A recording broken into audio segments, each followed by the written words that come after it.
¿Qué tal amigos? En esta ocasión quiero hablarles de la escatología del apóstol Pedro en su segunda carta, capítulo 3, precisamente porque maneja al menos en este capítulo 5 conceptos escatológicos de los que quisiera abordar en esta ocasión. El primer concepto está en el versículo 3 cuando él habla de los postreros días, ya sea desde la perspectiva judaica o como en este caso lo aborda desde la perspectiva de la iglesia. El segundo concepto es el término parusía, que se traduce ahí como advenimiento, de los detractores que están en contra de su advenimiento. Aquí la palabra es parusía, que tiene dos etapas como vamos a ver. El tercer concepto está en el versículo 10 y es precisamente el llamado Día del Señor, que también es un concepto escatológico muy importante de un periodo de tiempo donde suceden diversos acontecimientos proféticos mencionados desde los profetas del Antiguo Testamento hasta los apóstoles del Nuevo Testamento. En cuarto lugar, también en el versículo 7 se habla del día del juicio y de la perdición de los hombres impíos. En ese versículo 7 también, bueno, pues ya se anuncia la destrucción final y el juicio final. Y por último, el número 5, el día de Dios, que también es un periodo muy importante. El versículo 12 nos habla de la venida del día de Dios, que ocurre precisamente al término del Día del Señor. Algunos lo contemplan dentro de este programa que se desdobla del Día del Señor. Y bueno, pues vamos a estar explicando cada uno de ellos. Comencemos con el primero, que es los postreros días en el versículo 3. ¿A qué hace referencia los postreros días? En esta línea de tiempo que tenemos aquí comenzando con el 1 a.C., ¿por qué razón? Porque los postreros días comenzaron con el ministerio del Señor Jesucristo en su primera venida.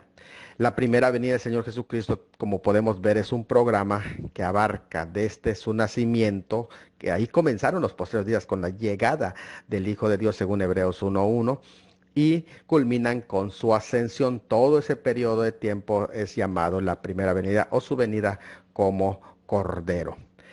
Dentro de los postreros días también se incluye el periodo de la iglesia que inicia el tiempo de gracia para la iglesia. No estamos diciendo que en otros tiempos no hubo gracia, sino que el tiempo de gracia para la iglesia inicia con el descenso del Espíritu Santo en el día de Pentecostés. Así que este tiempo, bien tiempo de gracia, puede ser llamado como el tiempo del Espíritu Santo que se desarrolla precisamente y que culminará durante todo su ministerio en la iglesia, cuando culmine su obra con la iglesia y suceda el arrebatamiento de la iglesia, es decir, su obra corporativa del Espíritu Santo terminará con el arrebatamiento de la iglesia. Esto también da lugar al segundo elemento que el apóstol Pedro llama parusía en el versículo 4, cuando él dice de los enemigos que están en contra de su parusía. Y la palabra parusía aquí, que es presencia, se traduce como advenimiento,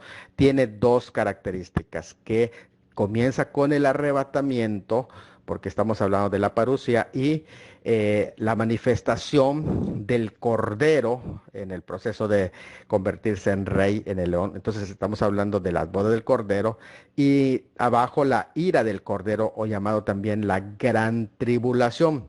Ese periodo de tiempo abarca el advenimiento que, vuelvo a decir, inicia con el arrebatamiento, pero culmina con el regreso de Cristo en gloria. Todo eso es la parusía, todo el programa de la parusía, que nos lleva al tercer punto del apóstol Pedro, que es el día del Señor. En el versículo 10 es muy interesante porque dice que el día del Señor viene como ladrón en la noche.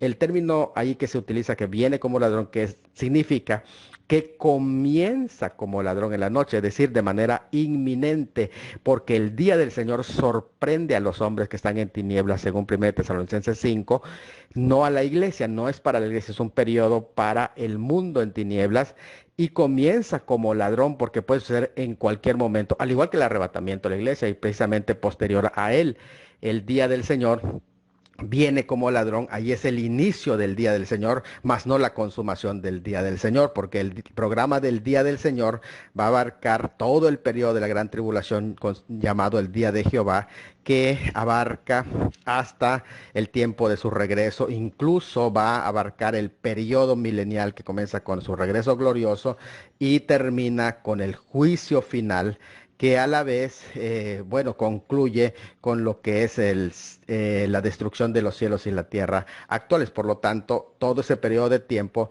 es considerado el día del Señor, que abarca el día del juicio del versículo 7, que es el periodo que ahí se menciona. En ese día del juicio son dos elementos que ustedes pueden ver allá. El juicio final, se levanta el trono blanco, del juicio de todos los pecadores de todos los tiempos. Por eso en el versículo 7 el apóstol Pedro habla del día del juicio y la perdición de los hombres impíos. No habla de las recompensas para la iglesia, porque la iglesia ya ha sido recompensada en el arrebatamiento.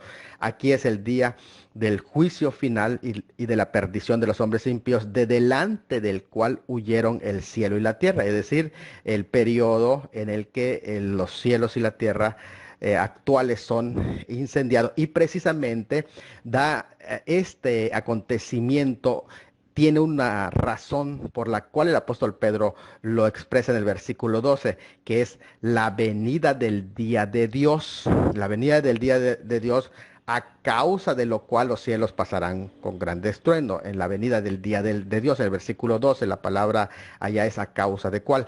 En el versículo 10, cuando dice que en el día del Señor viene como ladrón, en el cual los cielos pasarán con gran estruendo, lo que significa ahí es que no con ello inicia el día del Señor, sino que los cielos que pasan con gran estruendo suceden durante el programa llamado el día del Señor. Pero prácticamente la razón por la cual sucede la destrucción de los cielos y la tierra actuales es la redención final del mundo, que es el día de Dios. El día de Dios va a iniciar cuando finalmente ya se establecen cielo nuevo y tierra nueva. Y esto es importante porque no dice el pasaje, el versículo 12, que teniendo esto, que se apresuran cielo nuevo y tierra nueva, dice apresurándoos, le dice a los cristianos para la llegada del día de Dios. Es decir, que los cristianos esperan según sus promesas cielos nuevos y tierra nueva, y esa esperanza debe mantenernos firmes. Es decir, el día del juicio final y en la destrucción de los cielos y la tierra actuales no debe de ser motivo de terror o de miedo, sino que la causa que los va a producir debe producirnos en nosotros esperanza, que es el día de Dios en el cual habrá cielo nuevo y tierra nueva. Por lo tanto, nuestro corazón no va a estar en el día del juicio, sino en el día de Dios, que es ahí lo que nos dice el pasaje, que nuestro enfoque es enfocarnos a la llegada del día de Dios, cuando ya habrán sido consumados la redención total de este cielo y esta tierra, porque habrá cielo nuevo y tierra nueva.